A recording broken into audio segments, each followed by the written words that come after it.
All the armchair generals on social media miss the big picture in the Mideast because they don't understand economics. Donald Trump has made the United States energy independent. Now he is out to break the City of London's centuries-old control of the price of energy, and with it, their power over the world's economy, including our own, by force if necessary. Here's what he posted Saturday night on Truth Social. If Iran doesn't fully open without threat the Strait of Hormuz within 48 hours from this exact point in time, the United States of America will hit and obliterate their various power plants, starting with the biggest one first. That put all the key players on the line. The delusional Iranian government and the 23 nations who have pledged to defend the Strait of Hormuz now have a deadline. The 23 have started to move assets into the region. The Iranians had to come to the table. The media, of course, went hysterical. The Financial Times relied on the International Crisis Group, a Soros-funded globalist think tank, to declare that the world is headed to, quote, catastrophic disaster as the result of the president's tweet.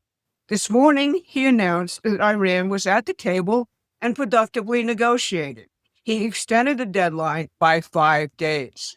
The press are all mouthpieces for London and Wall Street, and the City of London is in the deepest crisis in its history as the result of the president's actions. Today, we'll first take up 3 stories. First, what's happening to the City of London domestically and strategically. Second, how London has prevented Middle East peace and economic development until now. And third, how Trump is following in the footsteps of Franklin Delano Roosevelt by ending London's control of the Middle East. Now, while everyone was debating Trump's tweet, the City of London declared an economic emergency. Prime Minister Keir Starmer has called an emergency cabinet meeting with Bank of England Governor Andrew Bailey to address soaring energy costs, which are hitting British households very, very hard. Government borrowing costs surged past 5% Friday for the first time since July 2008. Remember that date, the Lehman Brothers crash? That was the beginning of the last great financial crisis hitting. One cabinet source told GB News there is, quote, deep gloom in both the Treasury and Number 10. The modern British Empire can't survive without the U.S. military enforcing its strategic goals, and it can't survive without Gulf oil states parking their wealth in London. But those states are moving their money to Trump's United States and have joined his Board of Peace to end the region's permanent religious warfare. Gulf governments have pledged $4 trillion in investment to the U.S. since Trump returned to office. The UAE alone reaffirmed its $1.4 trillion commitment this week. And they're all in the Board of Peace, aiming to economically develop the Middle East along with nuclear and other modern energy resources. Starmer's paralysis in this circumstance is so obvious that it became a global joke on Saturday night. Saturday Night Live London mocked it. Trump posted this clip to his Truth Social. Oh, golly. Well, what if Donald shouts at me? What do I say, Lammy? Just be yourself, Prime Minister. Yourself is who everyone likes. Hello? Oh, sod that scary, scary, wonderful president. Why is he so blubber difficult to talk to? Sir, just be honest and tell him we can't send any more ships to the Strait of Hormuz. Oh, crumbs. I just hate conflict so much. Are you referring to the war or this phone call? Isn't there a way I can not do both? I just want to keep him happy, Lammy. You don't understand him like I do. I can change him. I don't think the feeling's mutual. He can't stop insulting you. He called you a coward. I'm out of my depth here, Lammy. How did Liz Truss make this job look so easy? Look, we were worried you'd lose your nerve, so we've taken steps to help you gain unfounded confidence. Mr. Prime Minister, meet your Gen Z advisor, Atlu Hoopi. What's up, Stormzy? Bow! Atlu Hoopi is the most qualified person we have. He is the only person under 23 who voted Labour and would so again in the next election. You're not voting for the Green Party? Nah, my dad works in oil. No cap, Stormzy. I love you, and I do hearts this way, with my thumb. Thank you, Lil Hoopy. I love you too. Dirk here is trying to set boundaries with the president while preserving their special relationship. Now, see, facts. So you're looking for more of a special situationship. I've got you covered. I'm an expert in messy drama. I've been in 3 throuples, and I'm currently gay. First thing you gotta do, you gotta forget the phone call these days. It's all about the voice note. I'll try anything. I'll do anything, except take a stand. Europe is also suddenly confronting the consequences of 2 catastrophic British imperial projects, green energy and Ukraine. Here's Belgium's Prime Minister Bart de Wever breaking openly with the entire EU last week. Quote, "We must normalize relations with Russia and regain access to cheap energy. That is common sense. In private, European leaders agree with me, but no one dares to say it out loud." And on Ukraine, given that we are unable to pressure Putin by sending weapons to Ukraine and cannot suffocate his economy without U.S. support, only one method remains: making a deal. This is the entire post-war imperial architecture cracking at the seams simultaneously because of decisions made in Washington over the past 60 days. Which takes us next to the transformation nobody in the media is covering. Now, here is what the armchair generals are missing entirely. Iran did not close the strait with a naval blockade. It fired a handful of drones. And that was enough, because the real choke point is not the strait. The real choke point is the City of London's insurance and oil pricing monopoly. Lloyd's of London has operated for 337 years and sits at the apex of the world's war risk marine insurance market. Without that insurance, the ships don't move. In every prior crisis, the 8-year Iran-Iraq tanker war, the 1990 Gulf War, the 2012 standoff when Iran threatened to close the strait, Lloyd's never canceled war risk coverage. They raised premiums, but the ships kept moving. On March 2nd, for the first time in 337 years, they canceled.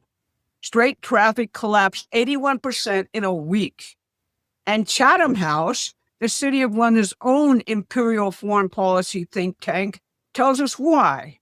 They say that the continuing Iran war shows the Gulf states that they, quote, should no longer rely on America for security guarantees. The deliberate attacks on the Gulf states by Iran and the closure of the Strait of Hormuz by the City of London's insurers are meant to drive the Gulf states back towards London's orbit.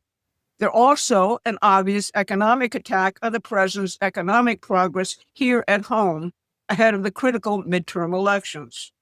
And London has tried to destroy Trump's candidacies at every turn, starting with MI6 agent Christopher Steele and Russiagate. Until recently, the British also controlled world energy geography. Take the Strait of Hormuz as an example. It is 39 kilometers wide at its narrowest. Iran controls the north. The southern shipping lanes run through the territorial waters of Oman. Oman is the living residue of the British Empire. In 1970, MI6 engineered the installation of its Sultan. Today, GCHQ runs 3 signals intelligence bases in Oman: timpani, guitar, clarinet, intercepting everything that passes through Hormuz. British intelligence listens to every ship that moves to the world's most critical energy choke point from bases in the country whose government it installed. And as we all learned recently, the announced but very invisible new Iranian leader has over 130 million in London real estate. That's typical of the old order. Now, this has happened before. On February 14th, 1945, Franklin Roosevelt stopped in the Great Bitter Lake in the Suez Canal and received King Ibn bin Saud of Saudi Arabia aboard the USS Quincy. He did it secretly, without telling Churchill. After Roosevelt told Congress these exact words. I learned more about the whole problem of Arabia, the Muslims, and the Jewish problem in 5 minutes by talking with Ibn Saud than I could have learned in exchange of 2 or 3 dozen letters. Churchill was furious. Roosevelt had promised him the U.S. would not interfere in the British sphere of influence and broke that promise deliberately. His translator, Colonel Edie, recorded that Churchill, quote, burned up the wires to all his diplomats in the area, demanding appointments with the Arab monarchs the moment Roosevelt had left. Churchill rushed to meet Ibn Saud himself. The contrast was devastating. Ibn Saud told Edie, Churchill speaks deviously, evades understanding, changes the subject to avoid commitment. The president seeks understanding. His effort is to make the two minds meet. I have never met the equal of the president in character, wisdom, and gentility. Churchill's meeting failed, and the U.S.-Saudi relationship has flourished ever since. Ibn Saud's discussion of Roosevelt is very similar to how the Gulf states now describe Donald Trump. So let's see what we have here. Roosevelt started to cut out the imperial middleman and world energy production in 1945. By 1971, London had inserted itself back in. America became the military muscle behind a resource looting system whose profits ran through the City of London and Wall Street. You cannot have a genuine American economic revolution or real sovereignty if someone else is setting the price of energy. The Treasury Department has physically increased the supply of oil and gas worldwide in the last 2 weeks, unsanctioning Russian oil, unsanctioning certain Iranian oil, getting worldwide agreements to release reserves.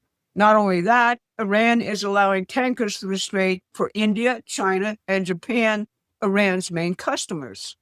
So the strait is not physically closed, oil supplies are safe, but the strait is financially closed by the City of London and its desperate effort to remain alive as a world power.